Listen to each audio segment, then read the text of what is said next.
Non. Voilà. Une autre question, peut-être, à moins que Caroline, tu veuilles intervenir. Ouais. Juste un mot. C'est un sujet qui te... D'abord, je salue l'honnêteté de la démarche. Je trouve ça très noble que des politiques se donnent le temps de la réflexion. Je note qu'on est dans un pays où on a énormément évolué sur ce sujet, ayant moi-même beaucoup milité pour le Pacs. À l'époque, je me faisais traiter de communautariste, ça m'amusait beaucoup. Maintenant, je me fais traiter d'intégriste de la République, donc ça me change. Et j'ai toujours... Et moi, c'est mon expérience de la lutte pour le Pacs qui m'a donné foi dans le modèle républicain. Parce que c'est un modèle lent à bouger. Les gens prennent le temps d'avoir des convictions. Ils ne font pas plaisir à ils vont pas dire je suis pour le mariage homosexuel pour faire plaisir aux votes homosexuels. D'ailleurs, ici, personne leur demande. Mais quand ils bougent durablement. Leurs préjugés ont reculé durablement. Et moi, j'ai adoré le temps qu'on a pris au moment du Pacs pour débattre de toutes ces questions-là. Je pense qu'on a fait un pas vers l'égalité. Pour le coup, les homosexuels sont les seuls citoyens de ce pays à avoir les mêmes devoirs et pas les mêmes droits. C'est vraiment la dernière faille en droit dans notre système français où la discrimination est maintenue. Je pense que c'est vers cet angle-là qu'on pourra en sortir, c'est-à-dire en prenant bien conscience qu'il ne s'agit pas d'avoir un avis sur comment les uns et les autres élèvent leurs enfants. Moi-même, si vous me demandiez mon avis si j'étais législateur sur s'il fallait interdire à certaines familles hétérosexuelles d'élever des enfants, je pense que si j'avais ce pouvoir-là, il y en a certains à qui j'interdirais de faire des enfants. Et heureusement, je n'ai pas cette vocation tyrannique et je suis pas législateur.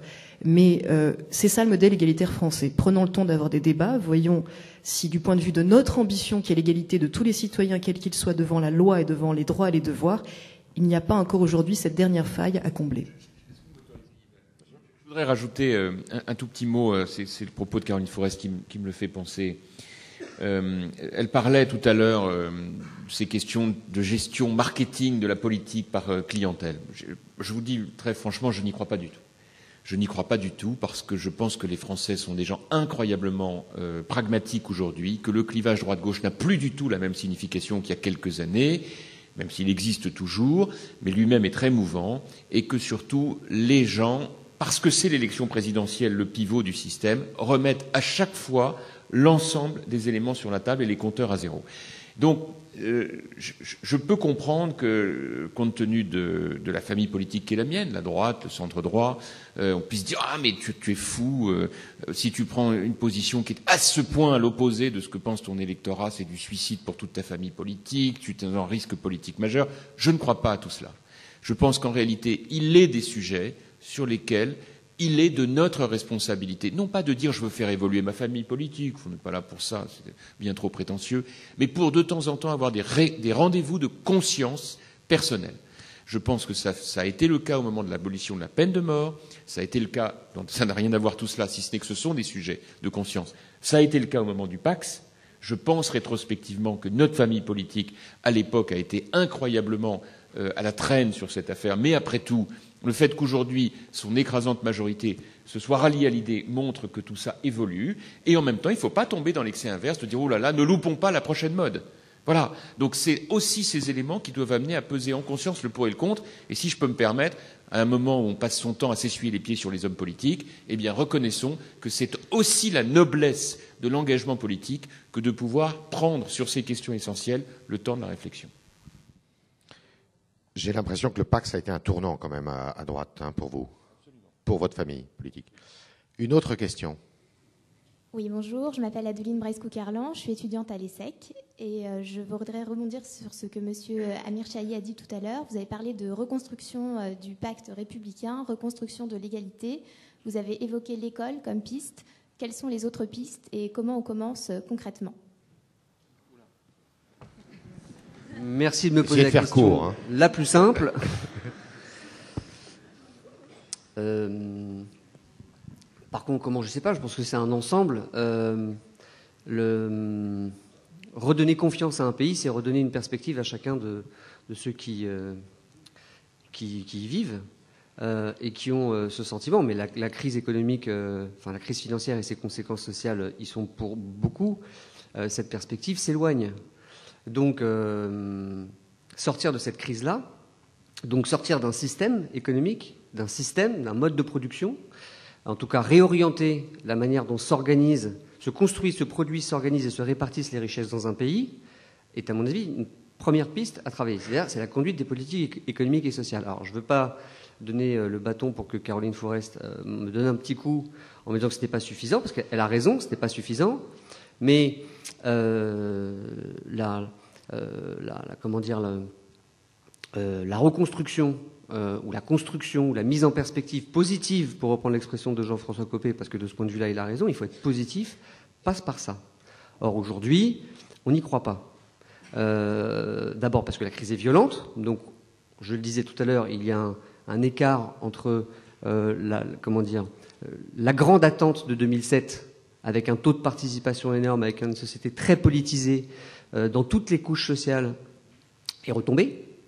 Donc, il faut redonner un grand dessin, une perspective, et puis donner le sentiment à ceux qui sont le plus éloignés des possibilités de réussite, dans les milieux ruraux, qui sont, moi j'habite aujourd'hui en Charente depuis 4 ans, et avant j'ai habité pendant 11 ans en Seine-Saint-Denis.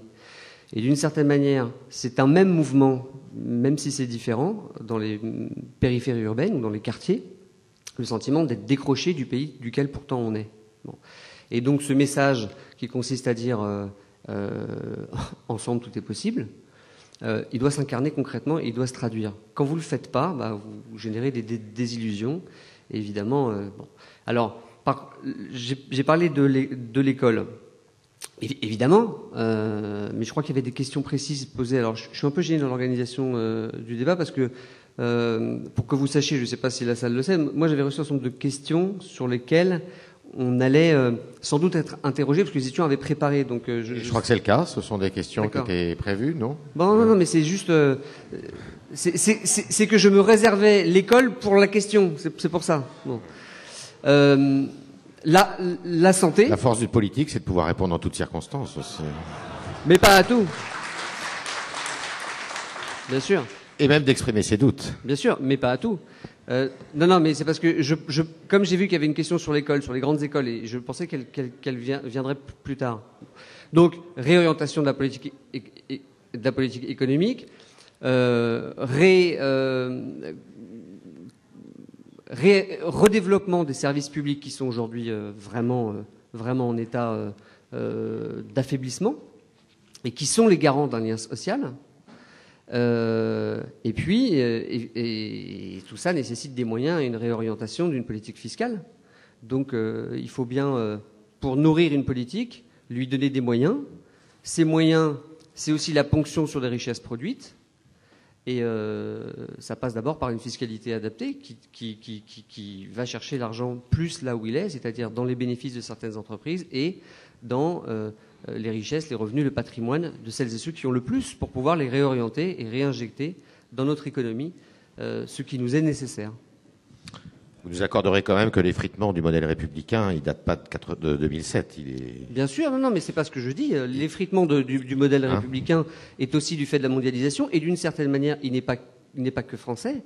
Allez, je veux bien rentrer dedans. Les identités, les crises de civilisation dans lesquelles nous sommes interrogent tout le monde. Vous savez, le peuple français est tout autant dans l'interrogation, dans l'inquiétude, je ne sais pas, mais en tout cas dans l'interrogation et dans le doute quant à son avenir, que le peuple grec, que le peuple iranien, que d'autres, parce qu'on est dans des perspectives historiques. Oui, mais là, on n'est pas tout à fait sur les mêmes problématiques, parce qu'en Iran, je pense qu'on n'est pas dans un régime tout à fait démocratique. Et en Grèce, il y a quand même un fond d'économie qui n'est pas tout à fait le même que le nôtre. Donc, bien sûr, chaque pays a sa particularité, mais dire aussi est une évidence. Mais la mondialisation est telle qu'elle concerne tout le monde et donc elle percute tous les pays dans leur organisation sociale. D'accord. Une autre question ? Bonjour, je m'appelle César, je suis en prépa Sciences Po. Voilà, Monsieur Amirachi, vous disiez qu'on avait des questions pour vous. Je viens de retrouver une question. J'aimerais que Yazid Sabeg puisse parler aussi. Mais ça peut s'adresser aussi à Monsieur Sabeg, puisque tous deux, vous aimez répéter que vous êtes les produits de l'intégration républicaine. Or, on instaure de plus en plus la discrimination positive dans les grandes écoles. Est-ce que c'est une chance ou est-ce que, comme certains observateurs... C'est le cas à Sciences Po, d'ailleurs. Oui, voilà, justement, Richard Descoings a été le premier en 2001. Est-ce que aussi on peut y voir un aveu d'échec de l'école républicaine ? Je voulais avoir vos avis Yazid? Écoutez, moi, j'aime pas utiliser les mots qui fâchent. J'ai écrit un livre pour traiter de la question de l'équité. Mon éditeur a voulu mettre un titre qui flash, et il a parlé de discrimination positive. La discrimination positive, chez nous, elle est interprétée comme étant une politique discriminatoire à l'envers, injuste, les quotas, enfin, ça renvoie à tout ça. Je crois que c'est un débat hélas extrêmement rigoureux. Le débat dont il s'agit, c'est comment on corrige les inégalités. Comment corrige-t-on les inégalités et sur quels critères nous corrigeons les inégalités? Après, les mots, on emploie ce qu'on veut. Dire que nous sommes une société égalitaire ou que nous ne le sommes pas, qu'il y aurait une espèce d'horizon vers lequel il faudrait tendre. Le débat n'est pas seulement utopique, parce que ces inégalités renvoient à des phénomènes d'exclusion tout à fait réels, qui sont transgénérationnels, qui sont devenus structurels dans notre pays et auxquels s'ajoutent des phénomènes de discrimination qui ne sont pas seulement sociaux ou territoriaux, qui sont également ethno-raciaux. Je l'affirme. Donc la question, c'est comment on corrige ces inégalités. Nous avons un système éducatif qui est profondément inégalitaire et régressif. Nous sommes le pays du monde développé qui comporte par exemple le plus faible nombre de jeunes d'une classe d'âge dans l'enseignement supérieur, à Bac+. Nous avons des territoires en France où il y a des jeunes Français qui sont totalement exclus du système éducatif, du système de formation. Nous avons une distribution sur le territoire des établissements secondaires, par exemple, qui est très inégalitaire. Des ressources d'enseignement secondaire sont très inégalitaires. Je ne parle pas de l'accès à l'enseignement supérieur. Ce serait un long débat sur ce point, mais puisque vous me parlez des initiatives qu'a pris Sciences Po, ce sujet singulier, c'est-à-dire l'accès à nos filières prestigieuses. Moi, je pense que c'est un débat, c'est un enjeu à la fois social, politique et symbolique important, parce que dans nos grandes écoles se forme l'élite de la nation, au sens où on le conçoit chez nous. Évidemment, c'est là que se forme l'essentiel des cadres, par exemple du monde de l'industrie. C'est le deuxième facteur. Et troisièmement, c'est là qu'il y a un pouvoir de prescription extrêmement fort de grandes écoles sur l'ensemble du système éducatif, système de perception de la formation des individus lorsqu'ils sont confrontés, par exemple, à l'emploi, marché de l'emploi. Donc je crois qu'il était très important de se poser la question, de savoir est-ce que notre dispositif, notre système de recrutement dans les grandes écoles est un système qui était un système, je dirais, démocratique, équitable. Est-ce que la démocratie sociale fonctionne pour l'accès aux grandes écoles? Le constat est non, si on se réfère à des critères d'ordre sociologique ou territoriaux. Je mets de côté ce qu'on va me dire à la discrimination positive en fonction pour les blacks, pour les arabes. Je mets de côté ce sujet-là. La question est que c'est discriminateur puisque le recrutement de nos écoles n'est pas conforme à la sociologie de notre pays. Alors, on pourra dire, mais il y a une égalité des chances dans notre système éducatif, qui est un très bon système éducatif, qui met à la disposition de tout le monde les mêmes outils pour parvenir à l'accès à ces filières prestigieuses. Ça n'est pas vrai. Ça n'est pas vrai. Alors comment nous corrigeons? Sciences Po a décidé de supprimer le concours, si je ne m'abuse. Moi, je pense qu'il faut probablement élargir le vivier de recrutement de nos grandes écoles, d'une part, en faisant par exemple que les élèves des classes préparatoires technologiques puissent accéder, c'est à peu près 30 à 35% des bacheliers de ce pays, ils n'accèdent pas à l'enseignement supérieur, ils n'accèdent pas aux grandes écoles. Donc élargissons le vivier de nos élèves, et il se trouve que les bacheliers technologiques, ceux-là, c'est là où il y a plus de boursiers, c'est là que nous avons la population qui est la plus conforme sociologiquement à l'état du pays. Deuxièmement, le concours, il n'a pas de valeur constitutionnelle dans notre pays. Révisons le concours, regardons ce que tout le monde puisse passer le même concours et faisons un concours qui soit plus équitable. Et puis on s'est fixé un objectif qui est un indicateur purement, on pourra en mettre d'autres indicateurs, c'est de dire il faut absolument que les grandes écoles, il y ait au moins un tiers des élèves qui soient boursiers. Voilà, je considère que ce sont des objectifs nominaux qui sont un bon point de démarrage pour arriver à corriger cette situation. Je voudrais juste, dernier point, dire que l'enjeu pour atteindre, il y a un objectif de nombre d'étudiants par rapport à une classe d'âge dans le pays, il y a un objectif qui s'appelle celui de Bologne. C'est de mettre 50%, l'objectif européen, 50% de jeunes étudiants, bac plus 2, bac plus 4, bac plus 6, au-dessus du bac dans le monde universitaire. Il faut savoir que nous sommes à 42%, les États-Unis sont à près de 60%, les Suédois à près de 70%, ainsi que les Japonais. Donc nous sommes un pays qui a beaucoup de retard à rattraper. Je ne pense pas qu'il puisse le rattraper si nous n'avons pas une vraie politique d'équité. Et ça n'est pas seulement une question de moyens mis à disposition, même si c'est une question de moyens mis à disposition du système d'enseignement supérieur, ce n'est pas seulement une question de moyens, c'est aussi une question d'équité. Sur la discrimination positive, je voudrais donner la parole à Caroline, qui, je sais que cette notion, tu la condamnes.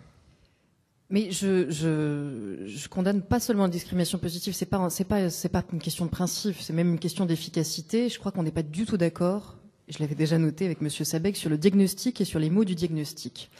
Quand j'entends parler de vouloir faire en sorte que les grandes écoles soient conformes à la sociologie de notre pays et d'équité, on ne parle pas d'égalité et de faire en sorte que tout le monde qui désire aller dans les grandes écoles ne soit pas entravé par des discriminations. On est en train de dire qu'il faut respecter dans les grandes écoles une diversité qui corresponde à la photographie de la diversité culturelle et ethnique de notre pays. C'est plus du tout une logique de lutte contre les discriminations et d'égalité des chances. C'est une logique de marketing culturel, voire exotique, consistant à se dire, un peu comme Georges Frêche, pardon de le dire aussi franchement, mais un peu comme Georges Frêche à propos de l'équipe de France de football. Quand Georges Frêche nous dit, dans l'équipe de France de football, je suis désolé, c'est pas représentatif de la diversité culturelle de notre pays, il y a trop de noirs en gros par rapport au nombre de noirs respectivement qu'il y a dans notre pays, c'est exactement la même mentalité, c'est la mentalité de la diversité et de la représentativité ethnique. Ce qui nous intéresse en réalité, c'est de savoir si quelqu'un qui naît dans une famille modeste, qui n'a pas le même bagage culturel qu'une famille de profs, par exemple. C'est pas qu'une question de moyens, c'est une question de bagage culturel. On sait qu'aujourd'hui, ceux qui arrivent à aller au sommet des grandes écoles et qui ont le mode d'emploi pour se retrouver dans le système scolaire français, qui est complexe, il n'a pas que des avantages, c'est vrai, il est complexe. Son principal problème, c'est l'orientation. C'est que c'est tellement compliqué qu'il n'y a que les enfants de profs qui s'y retrouvent. Moi-même, récemment, j'ai dû aider mon petit frère à y retrouver, je n'y ai rien compris. Les enfants de profs s'y retrouvent, les autres non. Donc la véritable question à se poser, c'est comment on fait pour donner la même carte, la même boussole à tout le monde. Et ce qu'a fait Sciences Po, c'est pas la discrimination positive, faut pas tout mélanger, c'est pas des quotas, contrairement à ce qui avait été proposé ailleurs. Ce qu'a fait Sciences Po, c'est se dire, voilà, les élèves dans des lycées de quartiers populaires ne se projettent pas mentalement vers les grandes écoles. Ils estiment que c'est pas pour eux. Donc on va les aider à faire un bout du chemin à l'entrée, on va aller les voir dans leur lycée avec des jurys qui vont leur dire c'est possible pour vous aussi, pour lutter contre ce plafond de verre mental. On vous facilite l'entrée, mais à la sortie, attention, c'est le même concours pour tout le monde. À la sortie, si vous avez votre diplôme de Sciences Po, il vaudra le diplôme de quelqu'un d'autre. Donc c'est pas une histoire de quotas et encore moins de quotas ethniques. Ce qu'avait proposé M. Sabeg dans un rapport, et je suis heureuse, je crois qu'il en soit revenu, et ça prouve, c'est aussi la noblesse du politique, encore une fois, de pouvoir écouter et dire finalement on a trouvé mieux. C'était d'imaginer, par exemple, pour le 3e concours externe de l'ENA, et vous me corrigez, Monsieur Sabeg, si je vous ai mal lu, parce qu'en plus, moi, je sais même pas ce que c'est que le 3e concours extérieur de l'ENA, je savais même pas qu'il y avait 3 concours, mais peu importe. Il paraît qu'il y a un 3e concours externe de l'ENA, où vous avez proposé dans un rapport de réserver 30% des postes admissibles à la diversité. Alors moi, je me suis creusé la tête, je me suis dit d'abord comment on va sélectionner les candidats pour être sûr que 30% de quotas diversité vont rentrer à ce 3e concours, qui concerne, au hasard, quand vous faites les chiffres, on est en train de parler de 2,6 personnes. Donc on est en train de foutre en l'air tout le modèle républicain pour 2,6 personnes qui vont pouvoir rentrer à l'ENA sur critères diversité, c'est-à-dire ethnique. Et là, je me suis demandé une chose, mais le fils d'un ambassadeur africain, il est noir, fils d'ambassadeurs, est-ce que les fils d'ambassadeurs ont réellement des problèmes à rentrer à l'ENA? Je suis pas sûre. Est-ce qu'on va vraiment interdire à un enfant d'ouvrier blanc de bénéficier? On va lui dire non, désolé, il y a 30% réservés pour les fils d'ambassadeurs noirs au titre de la diversité. Vous imaginez le ressenti dans les classes populaires? Or, c'est elle qu'on essaie de faire évoluer, parce qu'il faut pas se leurrer. Le racisme, il n'est pas dans les élites. Il faut arrêter de déconner. Il n'y a personne qui, à l'entrée de Sciences Po ou à l'entrée de l'ENA, discrimine les gens parce qu'ils sont d'origine arabe ou noire. C'est pas vrai. C'est dans les quartiers populaires qu'il y a des préjugés et qu'il y a une mise en concurrence des catégories de population en fonction des préjugés. Donc si on veut lutter contre les préjugés de ces gens-là, si on veut faire reculer le racisme, c'est pas en aidant 2,6 personnes à l'ENA sur des critères ethniques qu'on va y arriver.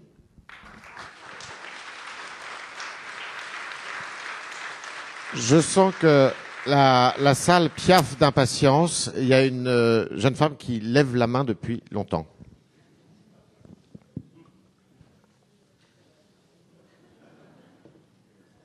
Ça va être sérieux. Bonjour à tous.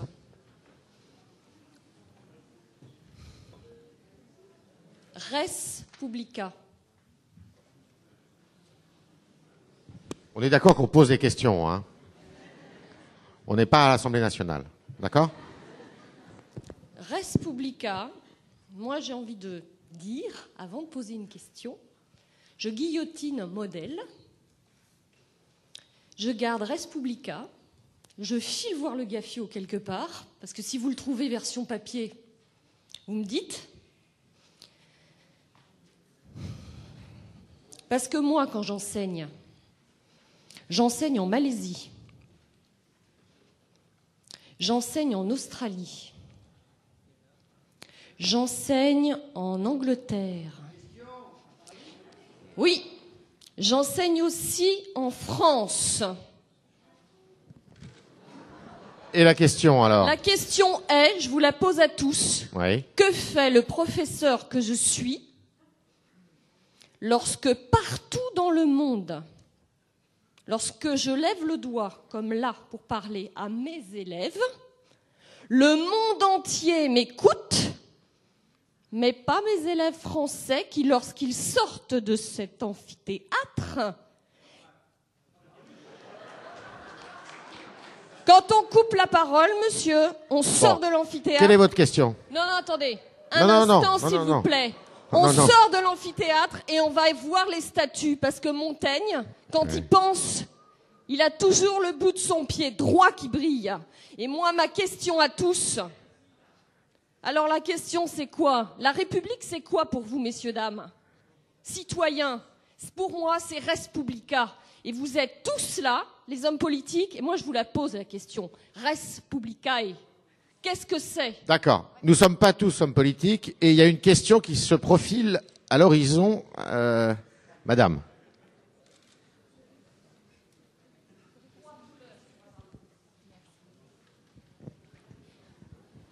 J'ai dit... Oui, enfin, d'accord.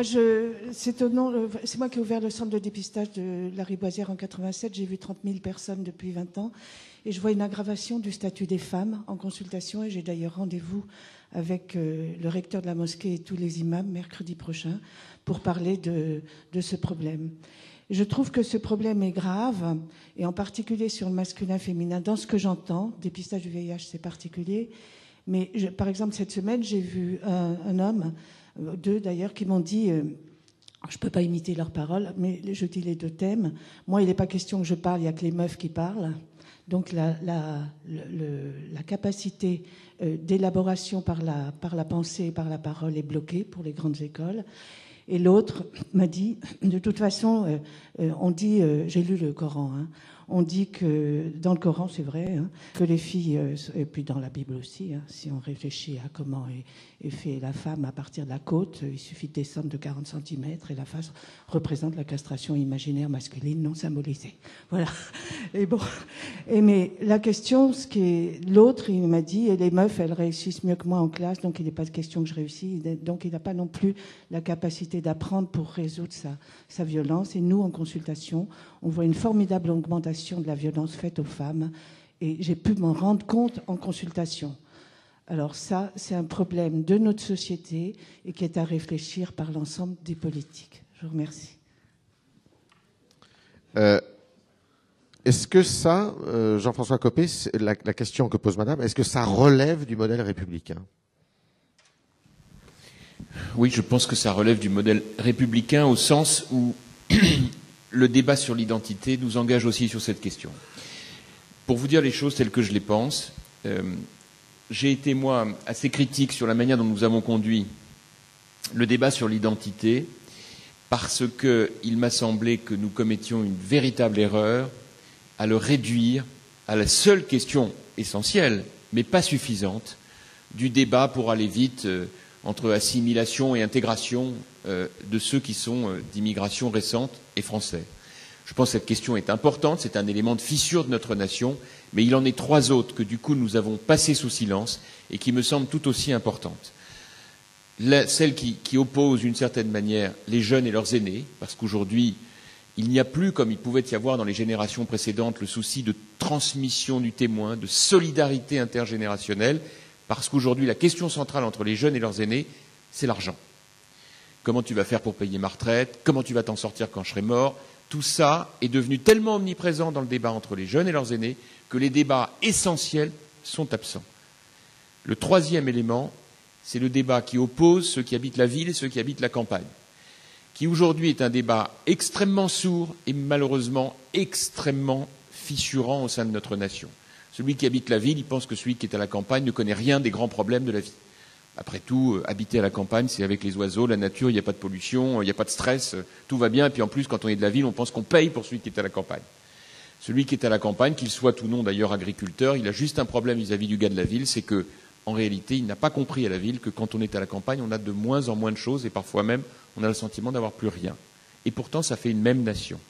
Et la dernière fissure, c'est celle que vous évoquez et qui est celle qui, aujourd'hui, commande que non seulement des femmes, mais aussi des hommes se mettent en première ligne, c'est la question qui oppose ceux qui pensent qu'il n'y a pas de problème d'égalité ou d'équité entre les hommes et les femmes dans notre société et ceux qui voient que ces problèmes sont tous les jours, tout le temps, dans tous les registres de la vie. Aussi bien sur le plan professionnel, la fameuse articulation entre la vie familiale, la vie professionnelle, le déroulement de carrière, le scandale de l'inégalité des rémunérations, jusqu'à cette lente et très grave dérive qui concerne la manière dont on parle des femmes aujourd'hui, avec effectivement, s'agrégeant à cela, un discours extrémiste qui n'a rien à voir, je m'empresse de le dire, avec le culte religieux quel qu'il soit, qui, comme tous les cultes religieux, est parfaitement en situation d'être compatible avec les lois de la République, mais qui est un discours extrémiste, prononcé par des gens qui, en réalité, ne connaissent pas grand-chose à tout cela, mais utilisent cette clé pour déstabiliser, et auquel il faut opposer aujourd'hui, à mes yeux, une opposition extrêmement forte. Et là, madame, pour moi, c'est les politiques qui doivent faire ce travail. Je pense que nous avons maintenant suffisamment de rapports, d'études de sociologie, d'études d'ailleurs de toute nature, de l'étude du sociologue qui est allé vivre sur le terrain jusqu'à l'étude des services de police qui nous racontent des choses effrayantes sur ce qui se passe, sans oublier des témoignages comme les vôtres, dans les hôpitaux, dans les cabinets médicaux, et puis dans la vie au quotidien. Tout cela commande maintenant que l'on dise stop, pour une raison très simple, et à laquelle, pour ma part, je m'attache parce qu'elle est au cœur d'un des combats qu'avec d'autres je mène. Moi, je n'ai jamais eu de problème avec le fait d'appartenir à une communauté religieuse, philosophique, politique. Tout cela est normal. D'ailleurs, si l'on vivait tout seul, sans appartenir à rien, eh bien, on serait seul face à son humaine et mortelle condition, et ce serait la pire des choses. Donc, on a besoin, naturellement, physiologiquement, de se retrouver avec d'autres dans une communauté et de pratiquer des règles dans une communauté. Mais, la règle absolue, c'est que les règles de la communauté doivent être subordonnées aux lois de la République. Et c'est ça la différence entre appartenir à une communauté et succomber au communautarisme. Le communautarisme, c'est quoi ? C'est simplement l'idée de penser que dans sa communauté, les règles de sa communauté sont égales, voire supérieures aux règles de la République. Et c'est là que les problèmes arrivent. Et pourquoi est-ce que nous sommes un certain nombre à dire qu'il y a des choses qui ne sont pas acceptables parce qu'on fait semblant de ne pas voir qu'elles sont contraires aux lois de la République, qu'elles concurrencent les lois de la République et que donc, de ce seul fait, elles portent atteinte au vivre ensemble et à la communauté nationale sous tous ces aspects, c'est qu'effectivement, c'est la différence qu'on doit faire entre appartenir à une communauté et succomber au communautarisme. Et la plupart du temps, le communautarisme vient de l'extérieur, de gens qui se disent « notre travail est un travail de déstabilisation, de négation des États organisés », et à ce moment-là, on rentre dans une dérive sur laquelle les regards de tous se tournent vers les décideurs politiques pour leur dire « Qu'est-ce que vous faites ? Qu'est-ce que vous décidez ? Cette fois, nous nous en remettons à vous, car c'est vous que nous avons désignés pour le faire. » Et c'est ces combats-là qu'il faut mener. Et je crois que de ce point de vue, il faut être à la fois très juste et très ferme. Éviter la caricature. Lorsque il est possible aujourd'hui de déposer plainte en toutes circonstances parce que l'on croit être l'objet de discrimination et que sous ce couvert, en réalité, on vient contester des réflexes naturels. Lorsqu'un médecin dit à une dame qui porte un voile intégral, « Madame, vous devez vous découvrir », et qu'elle dit « Non seulement je refuse de me découvrir, mais je veux ne me faire soigner que par une dame et pas un monsieur », on dit « Non, ça n'est pas acceptable ». Et le seul fait d'attaquer le médecin pose en justice, comme ça peut être le cas, pose un véritable problème par rapport à nos lois. Mais à l'inverse, on ne doit pas accepter des dérives communautaristes qui portent atteinte en réalité à notre communauté nationale et à chacun de ses enfants. Car notre responsabilité de politique, il est de préparer l'avenir des enfants. Je parlais de solidarité des générations. Quelle est la première raison de s'engager en politique ? Veiller à ce que chacun de ses compatriotes puisse à un moment passer le témoin à son enfant pour porter les valeurs de demain. Et cette responsabilité existentielle dans une nation qui a perdu ses repères commande un débat sur l'identité, pourquoi nous sommes ensemble. Et de ce point de vue, je voulais rebondir sur ce qu'évoquaient tout à l'heure Yazid et Caroline. Pour moi, ce qui est essentiel, ça n'est pas tant la question des fichiers auxquels je suis pour ma part extrêmement réticent, ethniques ou autres. C'est la question centrale de l'égalité des chances. Un débat comme le nôtre, à quel intérêt ? De nous permettre à nous, à la fois à travers ce qu'on vous dit et puis à travers les réactions qui sont les vôtres, de faire en sorte, de partager, de vous livrer notre part de vérité parce que c'est notre métier, mais aussi de vous amener, vous, à la sortie de cette rencontre, de vous dire, tiens, sur ce point, je n'avais pas vu les choses comme ça, tiens, sur ce point, ça m'aide à former mon jugement, en pour ou en contre. Eh bien, moi, ma thèse sur tout cela, c'est que le vrai sujet, c'est que si aujourd'hui nous avons des problèmes majeurs, c'est à cause du fait qu'il n'y a pas d'égalité des chances. Et ça n'est pas, à mes yeux, et là je rejoins ce qui a été dit tout à l'heure, un problème ethnique ou un problème d'origine, de couleur de peau, même si cela vient s'ajouter au reste.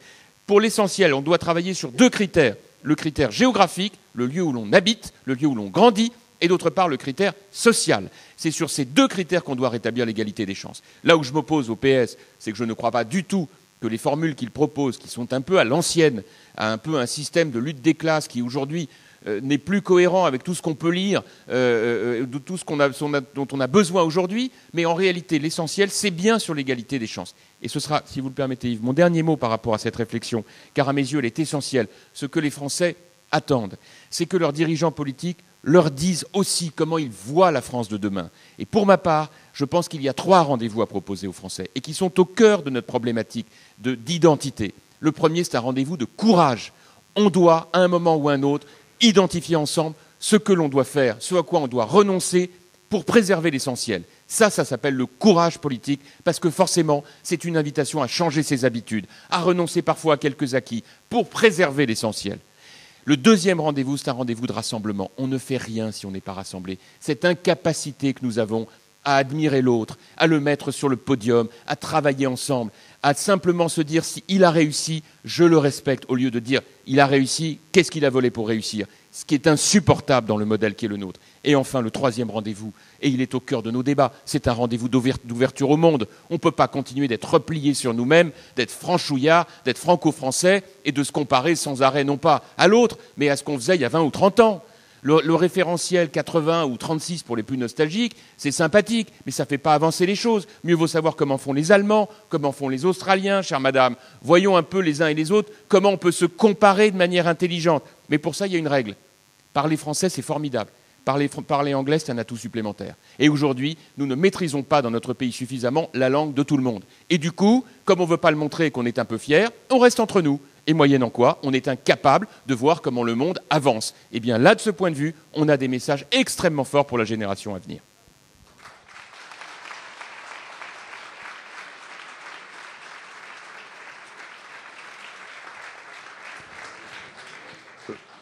Je note que cette nostalgie n'est pas l'apanage de la gauche. Il y a aussi des gens à droite qui sont nostalgiques d'un certain modèle figé. Reconnaissez avec moi que ni Adam Smith pour les libéraux, ni Karl Marx pour les socialistes vont vraiment nous aider à trouver les solutions du XXIe siècle. Je suis d'accord. Ou alors je ne sais plus lire. Je suis d'accord.